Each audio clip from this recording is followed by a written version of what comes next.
J'ai payé 600 000 de taxes dans les 10 dernières années à la Ville de Montréal.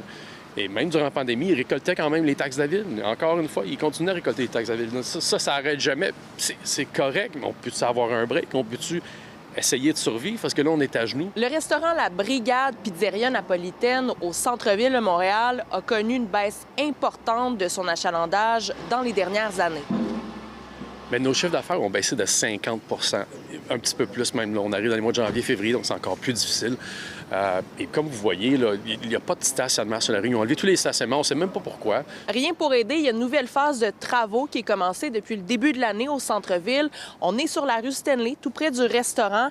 Pour compenser les pertes engendrées par les travaux, la Ville octroie des aides aux commerçants. Or, la Brigade Pizzeria Napolitaine n'y a pas droit pour une raison bien particulière. En fait, la Ville a décidé que la phase 2 s'arrêtait au milieu de la rue ici.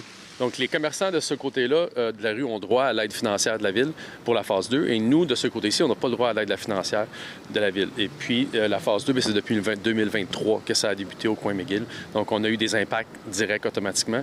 Et quand on a appliqué, ils nous ont dit le vendredi dernier que, étant donné qu'on n'est pas dans la phase 2, on est à l'extérieur de la phase 2, on n'a pas de droit, on n'a pas accès à l'aide financière de la Ville. Il faut aussi dire que la sortie de métro sur la rue Peel est fermée depuis un bon moment déjà.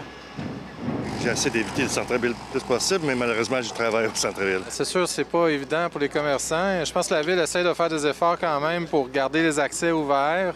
Maintenant, est-ce que c'est optimal? Peut-être pas. C'est sûr qu'il va y avoir des impacts pour leur chiffre d'affaires.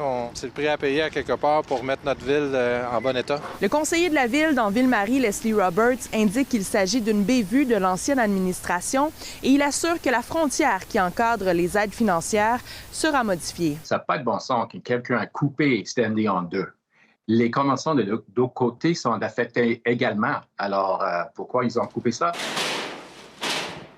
J'ai parlé avec le monsieur, j'ai visité le resto et aussi hier matin, j'ai parlé avec mon collègue sur le comité exécutif responsable et on est d'accord qu'il y a un problème et on est en train de trouver une solution pour cet monsieur-là et tous les autres commerçants sur cette côté de la rue. Le propriétaire de la Brigade Pizzeria Napolitaine a bon espoir que la situation se règle rapidement pour qu'il puisse avoir accès aux aides de la Ville. Mais pendant ce temps, la diminution de l'achalandage fait mal à l'entreprise. À Montréal, Élie Mercure,